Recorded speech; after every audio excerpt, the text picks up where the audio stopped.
Om Shanti. Good morning. आज का जो मेरा टॉपिक है वो है ये सृष्टि चक्र क्या है। जैसे हर इंसान के अंदर ये क्वेश्चन उठता है कि भगवान ने ये सृष्टि क्या रची, कब रची और हम इस दुनिया में क्या करने आए। कई बार हम बहुत दुखी हो जाते हैं, परेशान हो जाते हैं, तो हम सोचते हैं कि हम इस दुनिया में क्यों आए या भगवान ने हमें इस दुनिया में क्यों भेजा। ये सबके मन में आ जाता है जब हम बहुत परेशान हो जाते हैं कि हे भगवान, मुझे इस दुनिया से कहीं दूर ले चल और मैं अब इस दुनिया में और रहना नहीं चाहता। लेकिन वास्तव में क्या भगवान ने ऐसी ही दुनिया रची थी? भगवान ने तो बहुत ही प्यारी और सुखी और श्रेष्ठ दुनिया रची थी। ऐसी दुनिया भगवान ने नहीं रची थी। परमात्मा कहते हैं कि ये सृष्टि चक्र एक घड़ी की तरह है। जैसे घड़ी क्या होती है, ऐसे चक्कर की तरह घूमती रहती है, टाइम दिखाती रहती है। तो ऐसे और वापस वो कहाँ पे आ जाती है, 12 पे और फिर 1 पे। ऐसे सृष्टि चक्कर भी एक घड़ी की तरह है जो घूमता रहता है। भगवान को इसमें कुछ भी करने की ज़रूरत नहीं होती है। और वैसे भी कहते हैं कि भगवान को सिर्फ एक बार कलयुग में आना पड़ता है फिर से एक नई सृष्टि बनाने के लिए। परमात्मा कहते हैं कि ये सृष्टि जो है 4 युगों से बनी हुई है। सबसे पहले आता है सतयुग, उसके बाद आता है त्रेता युग और फिर आता है द्वापर युग। और अभी हम सब कहाँ खड़े हैं? कलयुग में खड़े हैं। तो कलयुग से फिर हम कहाँ जाएंगे?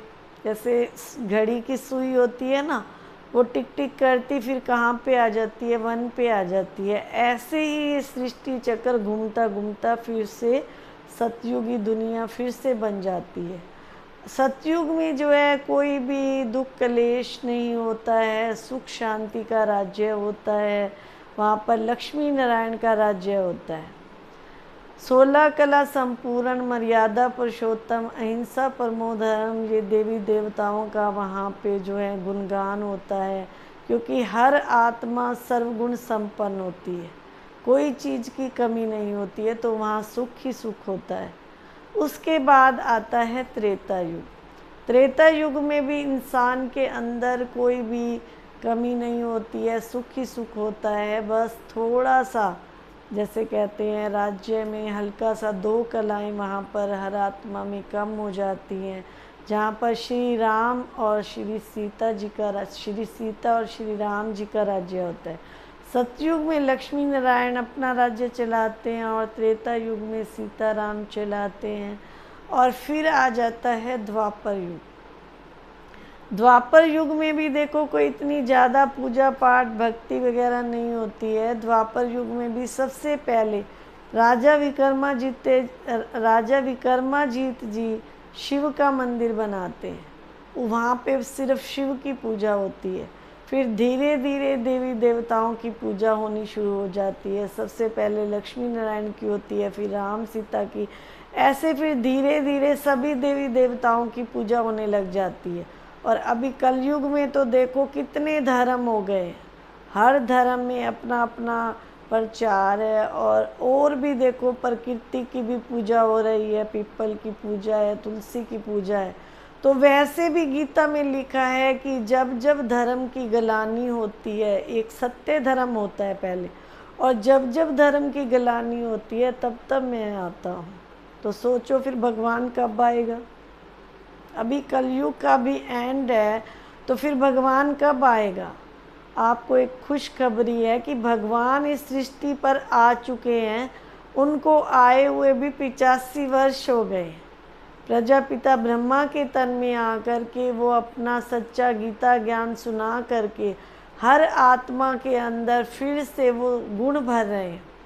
और ऐसे गुण भर रहे हैं कि जो वही आत्माएं जो हैं सतयुगी दुनिया में जाने के काबिल बनती हैं।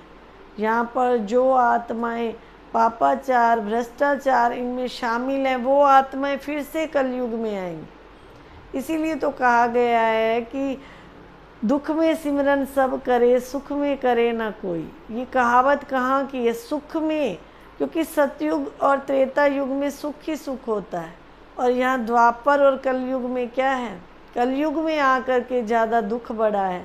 तो अभी हम सब भगवान को याद कर रहे हैं और वो भगवान भी इस सृष्टि पर आ चुके हैं। तो हम क्यों ना सच्चा गीता ज्ञान सुने और राजयोग सीखें और उससे हम फिर से हम नई दुनिया में जाने के काबिल बन सकेंगे।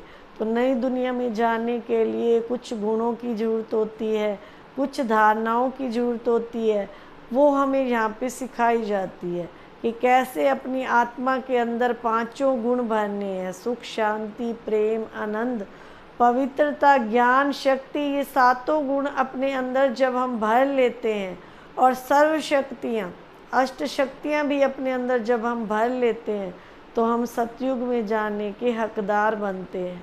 जैसे देखो, बच्चा पहले क्या करता है, पढ़ाई पढ़ता है, पढ़ाई पढ़ने के बाद ही उसको डॉक्टर, इंजीनियर, जो भी उसने एम रखा है उसको फिर ही सर्विस मिलती है या उस तरह का वो बनता है। ऐसे ही परमात्मा अभी कुछ एक आत्माओं को पवित्र बना करके, सर्वगुण संपन्न बना करके सतयुग के काबिल बना चुके हैं। अभी तो देखो बहुत थोड़ा सा समय बचा है कलयुग का भी। जैसे सुई में देखो, दोनों सुइयाँ एक बार आके मिलती जरूर है। तो ऐसे ही आत्मा और परमात्मा इस समय आकर के मिल रही हैं। पहले तो आत्माएं बिछड़ चुकी थी परमात्मा से। सतयुग त्रेता युग में भगवान का नाम लेने की जरूरत नहीं पड़ती है, क्योंकि वहाँ सुख ही सुख है। आत्माएं जब दोनों युगों से बिछड़ करके अभी कलयुग में आ गई हैं, तो वो सुई अब परमात्मा के साथ मिलने जा रही है। आत्मा और परमात्मा का ये छोटा सा युग है, सिर्फ 100 वर्ष का संगम युग होता है। 100 वर्ष में आत्माएं जो है अपना पुरुषार्थ करके, जैसे जैसे जो ज्ञान में आत्माएं आ रही हैं, वो परम पिता परमात्मा शिव से अपनी जो है प्रारब्ध पा रही हैं।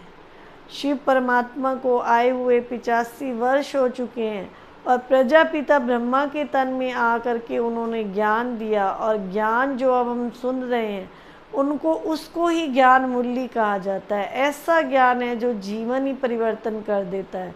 तो आइए आप भी जुड़िए और शिव परमपिता परमात्मा का फिर से वही गीता ज्ञान सुनिए, जिनको सतयुग में चलना है। फिर आपके मन में ये क्वेश्चन भी आता होगा, फिर बाकी सब आत्माएं कहाँ चली जाती हैं। आप लोग कह रहे हो कि जो आत्माएं पुरुषार्थ कर लेती हैं वो सतयुग त्रेता युग में चली जाती है, तो बाकी आत्माएं कहाँ चली जाती हैं। तो बाकी आत्माएं उस परम पिता परमात्मा शिव के पास विश्राम करती हैं। जिन आत्माओं ने परमात्मा से मुक्ति मांगी कि हे भगवान हमारी मुक्ति दो, तो वो आत्माएं जो हैं वहाँ मुक्ति धाम में बैठी रहती हैं।